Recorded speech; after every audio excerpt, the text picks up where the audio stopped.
السلام عليكم ورحمة الله تعالى وبركاته. مرحبا بكم من جديد في قناة تيتيفا شانيل. كنتمنى نلقاكم هذا الفيديو في احسن الاحوال. اليوم ان شاء الله غادي نشارك معكم هذه الحلوى ديال لاكريم على شكل الرايه المغربيه. اللي الطريقه ديالها سريعه ودغيا كتوجد معكم، والمذاق ما نعاودش لكم، المذاق تيجي لذيذ وما تشبعوش منها صراحه. اذا غادي نخليكم باش تشوفوا طريقه التحضير ديال لا جينواز، وكذلك الكريمه، وكذلك الكلاصاج اللي درنا ليها من الفوق. تبعوا الفيديو من الاول حتى الاخر باش تشوفوا المكونات اللي غادي نحتاجو وطريقه التحضير. فرجه ممتعه. اذا بسم الله على بركه الله. هنا غادي نخدموا الجينواز. غادي ناخذوا هذا الاناء، غادي نضيفوا فيه واحد 3 البيضات، ومن بعد غادي نضيفوا 90 غرام ديال السكر سنيده مع نكهه ديال الفاني، وكذلك شويه ديال الملحه، وغادي نخلطوهم جيدا بالضراب الكهربائي حتى يتضاعف الحجم ديالهم ويتغير اللون ديالهم اللون الابيض. هانتوما غادي تشوفوا الطريقه كيفاش دايره باش تنجح معكم الجينواز.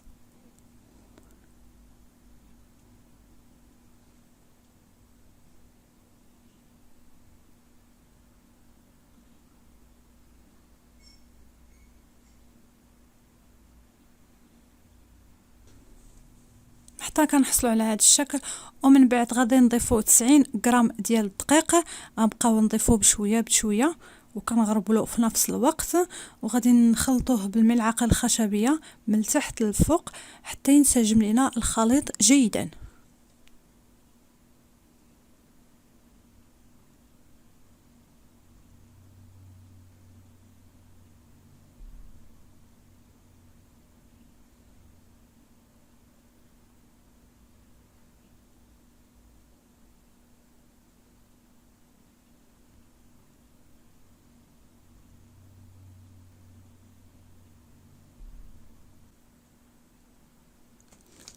من بعد غادي ناخذوا هذه الطاوه ديال الفرن، غادي نفرشوا فيها هذا الورق ديال المطبخ، وغادي نفرغوا فيها هاد لا جينواز، وغنحاولوا نقادوها حتى تجي متساويه، ومن بعد غادي نضربوا بها بهذا الشكل باش يخرج منها باش يخرج منها الهواء كما كتشاهدوا معايا بهذا الشكل هذا. ومن بعد غندخلوها الفرن على درجه 180. غنشعلوا من التحت شويه حتى كتحمر لنا، ومن بعد نشعلوا لها الفوق حتى كتحمر لنا مده 10 دقائق. هي دغيا كطيب، ما نغفلوش عليها وما نسهوش عليها، راه دغيا كما قلت لكم كطيب في الحين. هنا من بعد ما دخلت لا جينواز ديالي للفرن، هنا غنمشي نحضر معكم الكريمه اللي هي جد سهله. بالنسبه للكريمه انا هنا خديت نص لتر ديال الكريمه، درتها في الثلاجه حتى بردت ليا جيدا، ولكن حيدت فيها واحد الكاس اللي غادي نخدم بها من بعد الكلاصاج. ومن بعد ضفت لها واحد 2 معالق ديال السكر سنيده. اختياري، ممكن ديروا السكر ممكن ما ديروهاش، وانا فضلت ندير فيها السكر. بغيتها تجيني شي شويه حلوه، لان هاد الكريمه اللي استعملت اصلا هي حلوه. من بعد غادي نضربوا هاد الكريمه حتى نطلعوها. بالنسبه للكريمه باش تنجح معكم ضروري ديروها في الثلاجه قبل ما نخدموا بها. هنا كما قلت لكم غادي نطلعوا هاد الكريمه جيدا بالضراب الكهربائي حتى يضاعف الحجم ديالها وتكون شاده في راسها.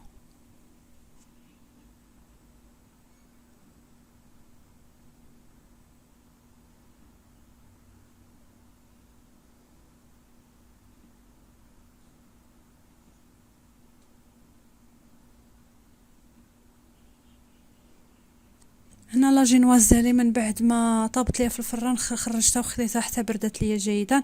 غادي ناخذ هذا الاطار على شكل مربع، ممكن تستعملوا اي اطار عندكم يكون دائري او مربع، لكم كامل الحريه او لكم كامل اختيار. غادي نقطع على هذا الشكل هذا. بالنسبه لي انا لا جينواز راه درت 2 مقادير اللي درت باش يلاه تجيني 3 طبقات. غادي تشاهدوا معايا كيفاش. هنا من بعد ما قطعتها ما درت شي حاجه، غير قطعت من الفيديو باش ما يجينيش الفيديو طويل. قطعت هاد لي جينواز وقلبتها على هاد الوجه ديالها بهذا الشكل، وخديت هاد الاطار باش نقد فيها الحلوه. هنا غادي ناخذ نسقيها بالسيرو اللي هو عباره على خديت كاس ديال الماء مع نص كاس ديال السكر سنيده مع واحد قطعه ديال الحامض، درتهم فوق البوطه حتى حصلت على واحد السائل ثقيل شي شويه، وكنسقي بها هاد الطبقه الاولى ديال لاجينواز بهذا الشكل هذا باش كتجينا رطبه. من بعد غادي ناخذ الكريمه اللي خدمت قبيله، غادي ندير طبقه ديال الكريمه، غنقادها. كما قلت لكم راه هاد الحلوه راه جد ساهله، ما فيهاش تعقيدات، ساهله بزاف. انا درت طبقه ديال الكريمه وسرحتها وقديتها، ومن بعد غادي ندير واحد الطبقه ديال الجينواز. بالنسبه لهاد الطبقه الثانيه، هذوك الاطراف اللي بقاو ليا هما اللي درتها في الوسط، ما كتبانش نهائيا لان باقي كندخلها المجمد حتى في التقطاع ما كتبانش. هانتوما كي درت ليها باش ما يضيعوش لي دوك الاطراف، هانتوما كيما درت لها قديتها. ومن بعد عاوتاني غادي نسقيها بالسيرو بهذا الشكل.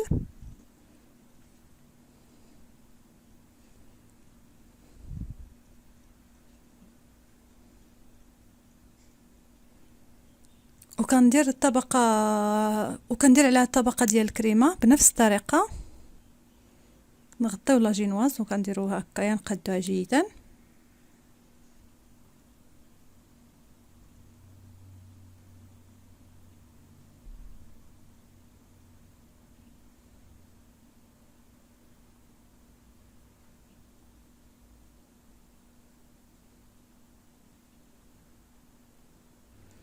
من بعد ما درت طبقه ديال الكريمه غادي نحط الطبقه الثالثه ديال الجينواز. انا راه سقيتها من ديك الجهه، سقيتها الجهه اللي حطيت فوق الكريمه سقيتها. ومن بعد غادي ندير الطبقه ديال الكريمه،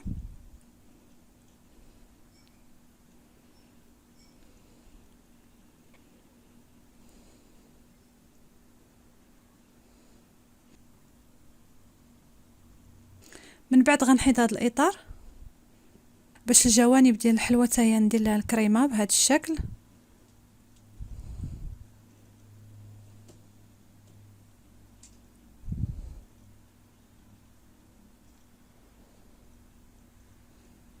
غنبقى معاها هكايا حتى غنقادها من الجوانب ونقادها من الفوق. هيا كما كتشاهدوا معايا، من بعد ما قديتها غادي ندخلها المجمد. بالنسبه لي انا غنخليها ليله كامله باش كتكون شاده في راسها وكتجينا سهله في الخدمه، ولا تقدروا ديروا تخليوها 6 ساعات في المجمد. انا بالنسبه لي درتها ليله كامله. من بعد ما حطيت الحلوه ديالي في الكونجيلاتور او المجمد غادي ندوزو مباشره باش نحضر معكم الكلاصاج. بالنسبه للكلاصاج هنا غادي نحتاجوا واحد نصف كاس ديال الماء، كاس مع مرش ديال كريمه، 200 غرام ديال السكر سنيده، وتقريبا 150 غرام ديال الشوكولاط الابيض، وثلاثه الاوراق ديال الجيلاتين، وكذلك نكهه ديال الفراوله هي اختياريه، وكذلك ملون غذائي اللي هو اللون ديالو احمر. هنا غادي نمشيو باش نوجدوا الكلاصاج. هنا خديت كاسرونه درت فيها السكر مع الماء وحركتهم جيدا، وغادي نديرهم على نار هادئه مع التحريك حتى يذوب لينا السكر، وغنحصلوا على الفقاعات غير من الجوانب بهذا الشكل كما كتشاهدوا معايا. ومن بعد غادي نحيدوها من فوق النار.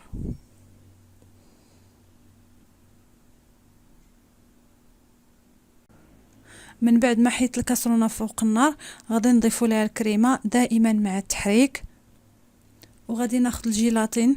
من بعد ما رقدته في الماء، ثلاثه الاوراق ديال الجيلاتين كنرقدوه شويه في الماء وكناخذوه كنعصروه وكنديروه في الكاسرونه وكنحركوه جيدا باش يتخلطوا لنا المكونات وينسجموا لنا مع بعض.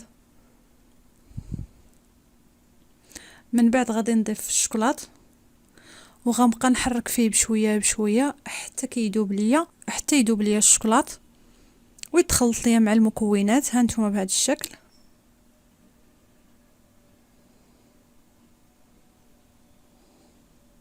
من بعد غادي نضيف واحد معلقه، من بعد غادي نضيف نصف معلقه صغيره ديال ملون غذائي، وكذلك غادي نضيف نصف معلقه ديال نكهه الفراوله، وغنخلط جيدا بهذا الشكل. من بعد غادي نصفيه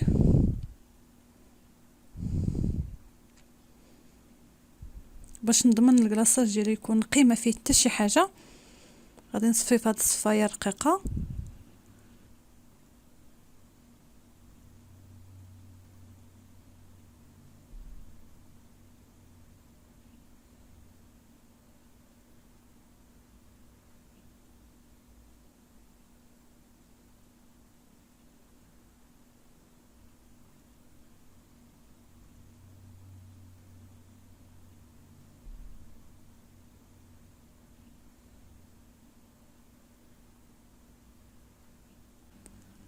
ومن بعد غادي ندير ليه هاد البلاستيك غذائي فوقه مباشره بهذا الشكل باش ما تكونش لنا القشره.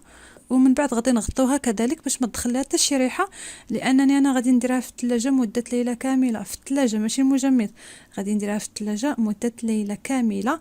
هنا من بعد بالنسبه لي انا هذا اليوم الثاني غادي نديرو في حمام مريم. خديت كاسرونه درت فيها الماء ومن بعد حطيت فيها هذا الكلاصاج وكنبقى نحرك فيه بشويه بشويه حتى كيذوب. ما بقوش نحركو به بالزربه وانما غنحركو بشويه بشويه دغيا كيذوب. من بعد غادي نصفيه للمره الثانيه باش يكون ليا الكلاصاج نقي. انا هكا باش كنخدم الكلاصاجات ديالي كاملين. صافي وخا نخليوه على جانب باش نجيبو الحلوه وغادي نخليوه على جانب. انا بغيت غير نشارك معكم هاد اللعيبه ديال النجمه اللي صاوبت. بالنسبه للنجمه خديت الشوكولاط الابيض ذوبته في حمام مريم ومن بعد درت ليه ملون اخضر فقط، ومن بعد رسمت هاد النجمه وتبعت من فوقها بهذا السورانك بهذا الشكل هذا. وخليتها حتى نشفت وحطيتها فوق الحلوه. هنا غنمشيو مباشره باش نشوفوا الحلوه. هنا خديت الحلوه ديالي من بعد ما خرجتها من الكونجيلاتور فرغت فيها هاد الكلاصاج. ها هو الشكل كيبان بحال المرايه هكا باش كتعرفوه راه ناجح. صافي ومن بعد خديت ديك الكريمه. من بعد خديت الكريمه هذه وكانت بقات ليا درت لها واحد شويه الملون احمر ودرت بها هاد اللعيبات من الجنب. هادشي غير اختياري، انا بغيت نزوقها وصافي. تقدروا ديروا هاد الطريقه، تقدروا ديروا اي طريقه كتبغيو. التزيين راه كيكون اختياري وعلى حسب الرغبه. غير من بعد ما ساليت التزيين ديالها بالكريمه في الجوانب ديالها حطيت النجمه بهذا الشكل. ومن بعد زدت كاضافه زدت هاد الحروف هادو. بالنسبه لهاد الحروف حتى هما صاوبتهم بالشوكولاط والملون درتو في ديك اللعيبه راه كتباع عند اصحاب اللي كيبيعوا هادشي ديال الحلويات. هي عباره على بلاستيك يكونوا فيها الحروف والارقام. درت الحروف بهذا الشكل كتبت ماغوك وهذا هو الشكل ديالها النهائي. كنتمنى هاد الحلوه تنال الاعجاب ديالكم وتقولوا لي الراي ديالكم فيها، وما تنساوش تخليوا لي التعاليق ديالكم واللايك والاشتراك في القناه باش يوصلكم كل ما هو جديد. شكرا لكم على حسن المتابعه. نتلاقاو ان شاء الله في شي فيديو اخر. دمتم في امان الله.